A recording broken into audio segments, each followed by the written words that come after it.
سواء، وقد سبق هذا.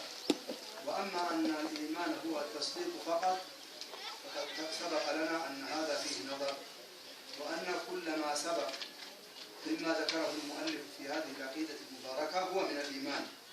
نسأل الله تعالى أن يثبتنا على الإيمان ويختم لنا به بالإيمان ويعصمنا من هذا من حسن الخاتمة. أن يختم بهذا السؤال: ويعصمنا من الأهواء المختلفة. العصمة لا تكون إلا للرسول ولمن عصمه الله من الرسل من جميع الذنوب، ولكن بعض الذنوب قد يعصم منها الإنسان. أما أن يعصم الإنسان من جميع الذنوب فهذا لا يكون إلا للأنبياء، ولأن النبي عليه الصلاة والسلام قال: كل بني آدم خطاء. ولكن المخالفة للشريعة قد تكون في الاعتقاد فتدخل صاحبها في البدعة، وقد تكون في الأهواء المختلفة من الذنوب لمقارفة الشهوات ونحو ذلك. وعلى كل حال العصمة من الذنب إما أنك تعصم منها وتحفظ منها، وكذلك لو الممت بها توفق التوبة فيها. فمن تاب من الذنب فإن الله يبدل سيئاته حسنات. نعم.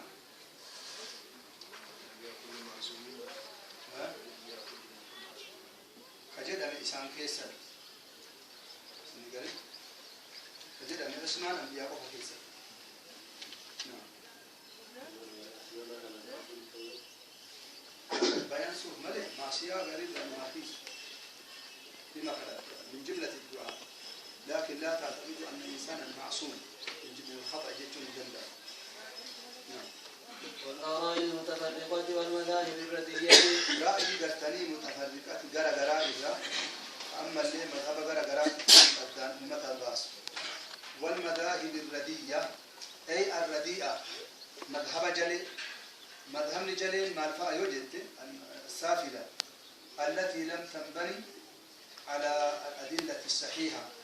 ثم مثل المؤلف بهذه المذاهب الردية الضالة فقال: مثل المشبهة أي الممثلة المجسمة الذين جعلوا الخالق مثل المخلوق في صفاته، فزعموا أن ما ثبت للخالق هو مثل ما ثبت للمخلوق.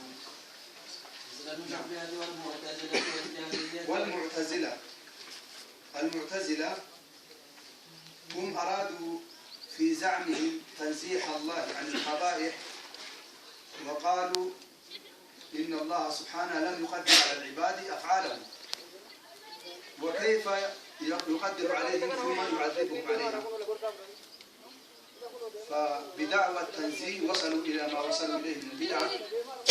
وأول أمرهم أنه سئل الحسن البصري رحمه الله تعالى عن مرتكب الكبيرة، حكم من مرتكب الكبيرة، فأجاب الحسن البصري بما يوافق مذهب أهل السنة أنه ناقص الإيمان، وأنه لا يخرج بذلك عن الإسلام، ولكنه فاسق بماذا؟ بمعصيته، ولا يخرج عن الإسلام. فلما سمع هذا رجل يسمى من تلامذة الحسن البصري واسمه واصل بن عطاء، قال: هو في منزلة بين المنزلتين، خرج من الإسلام ولم يدخل في الكفر، ومع ذلك يحكم عليه في الآخرة بأنه مخلد في النار. واعتزل عن الحسن البصري، واجتمع حوله ناس من أمثاله فكونوا جماعة فسموا معتزلة، ثم إنهم تدرجوا في البدع حتى عرفوا بأن عندهم أصولا 5 كلها في التفسير تخالف مذهب أهل السنة والجماعة، وإن كان في الظاهر أنها ألفاظ شرعية ومطلوبة، ولكن تفسيرهم لها ليس على ما يظهر، فأتوا بأصل وهو التوحيد وأرادوا به إنكار صفات الله، وكذلك الأمر بالمعروف والنهي عن المنكر، وما أجمله من لفظ لو أريد به الحق، ولكن أرادوا به الخروج على أئمة المسلمين، وقالوا بوجوب بإنفاذ الوعد والوعيد، أي أنه يجب على الله أن يدخل العاصي النار ولا يخرج منه، لأن الله أوعده بسقط، فلا بد من الإنفاذ، وأوجبوا على الله وأخلدوا بذلك مرتكب الكبيرة في النار، مع أن ظاهر القول بأن إنفاذ الوعد والوعيد من الله حق ظاهره أنه صواب، ولكن باطنه ظاهره فيه الرحمة وباطنه إيش؟ من قبله العذاب، أي الضلال المبين. وكذلك ما قلنا في منزلة بين المنزلتين اخترعوا مذهبا لا يوجد. نعم. والجهمية والجبرية والجبرية هم فرقة واحدة يتزعمهم الجهم بن صفوان تلميذ الجعد بن درهم الذي أتى فأنكر كلام الله، وأن الله كلم موسى تكليما، واتخذ إبراهيم خليلا، فأنكر صفات الله. ثم إن خالد بن عبد الله القسري يوم أن خطب في عيد الأضحى قال: يا أيها الناس ضحوا تقبل الله ضحاياكم، فإني مضح بالجعد بن درهم، فإنه زعم أن الله لم يكلم موسى، لم يتخذ إبراهيم خليلا ولم يكلم موسى تكليما، فنزل من المنبر فذبحه. قال العلامة ابن القيم رحمه الله تعالى: ولأجل ذا ضحى بجعد خالد القسري يوم ذبائح القربان، شكر الضحية كل صاحب سنة، لله درك من أخي قرباني. نعم. فهذا الرجل أنكر الصفات فسموا جهمية، مع أن المخترع لهذا المذهب هو جعد بن درهم، ولكن قتل وذبح، ثم نشر مذهبه الجعد فنسب المذهب إليه. والجعد هذا أخذ هذا المذهب عن طالوت اليهودي أو ابن أخت لبيد بن العاصم الذي سحر رسول الله صلى الله عليه وسلم. يعني هذه العقيدة أصلها من اليهود، وهو المذهب الذي يقول بخلق القرآن وبالجبر. وقوله والجبرية يعني أن جهما نفسه تزعم أيضا هذا المذهب، مذهب الجبرية، وهو أن العبد مجبور على عمله وأنه لا اختيار له، ومثل ما قلنا أن أفعاله الصادرة عنه ليست عن الاختيار، فهو مثل الأشجار التي تحركه الرياح والعياذ بالله، وأن الله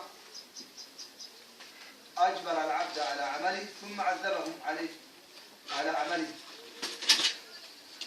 وعلى هذا القول قال الشاعر: ألقاه في اليم مكتوفا وقال له: إياك أن تبتل بالماء. هذا قول شنيع وفظيع.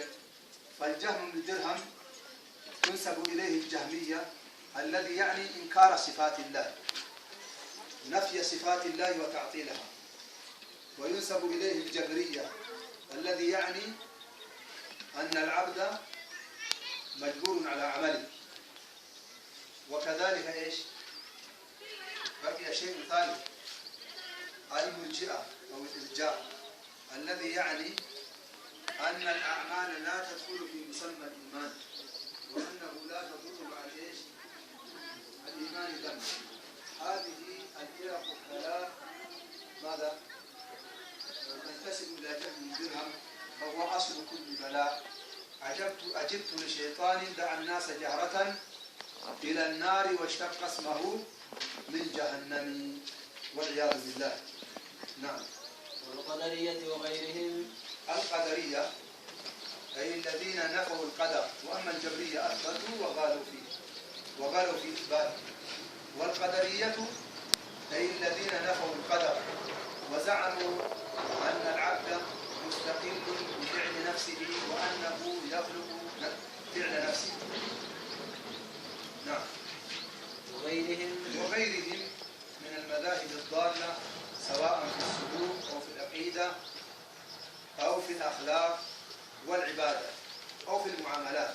فكل ما هو رديء إنما يكون من مخالفة الكتاب والسنة ومخالفة الجماعة.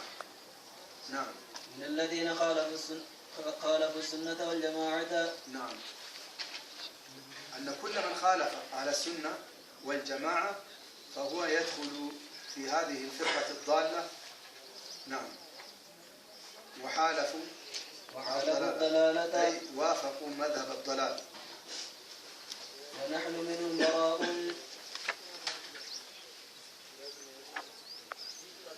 ونحن منهم براء. لسان يقول كل ده ولسان الرجل. نعم. وهم عندنا ضلال. لسان برت متجلف الجنان حكمي كأنه جملة رد. فرق كما سبق لنا مرارا أن هناك فرقا بين الحكم على العام أو على القول أو على الفعل وبين الحكم على القائل والفاعل في التطبيق. هناك فرق. فهؤلاء كلهم نحكم عليهم بالضلال وأرضياء أي سفلاء والرجال يتيجي. وبالله العصمة والتوفيق، وصلى الله وسلم وبارك على نبينا محمد وعلى آله وصحبه أجمعين. بهذا ننتهي من دراسة هذه العقيدة المباركة من عام 1434 من هجرة المصطفى عليه الصلاة والسلام في شهر ذي القعدة. أسأل الله سبحانه وتعالى أن يوفقنا ويثبتنا على العقيدة الصحيحة، وأن يعلمنا ما ينفعنا، وأن يرزق لنا الهدى والعلم النافع والعمل الصالح، ويثبتنا على دينه. وصلى الله وسلم وبارك على محمد وعلى آله وصحبه أجمعين. والسلام عليكم. تقبل الله منكم صالح الأعمال.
تكتي ما بك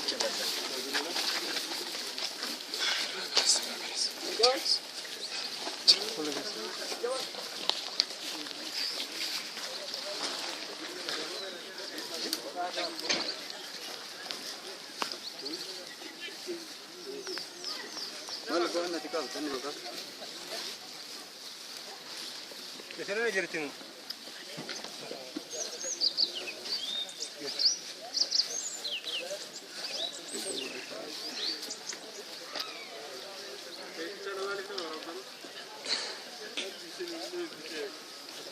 لا ترى القبائل Orang aja tadi boleh. Biasa kau hal lah kan.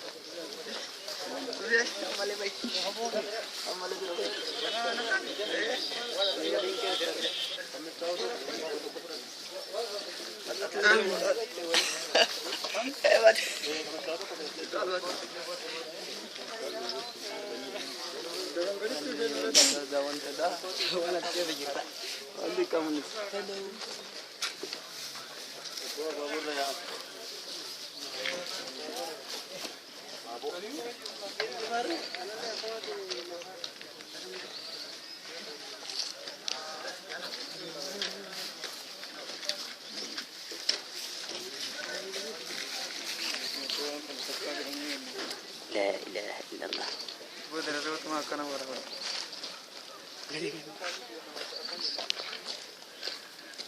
وقت شبابي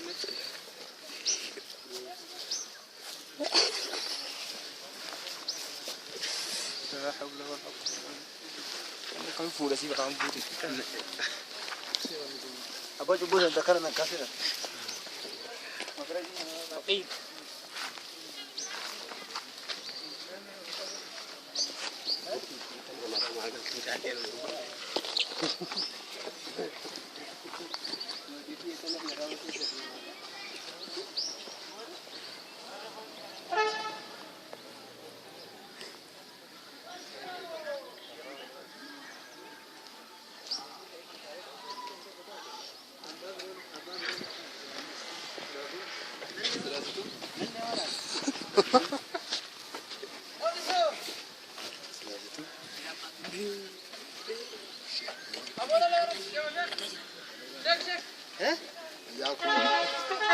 أنا أحيي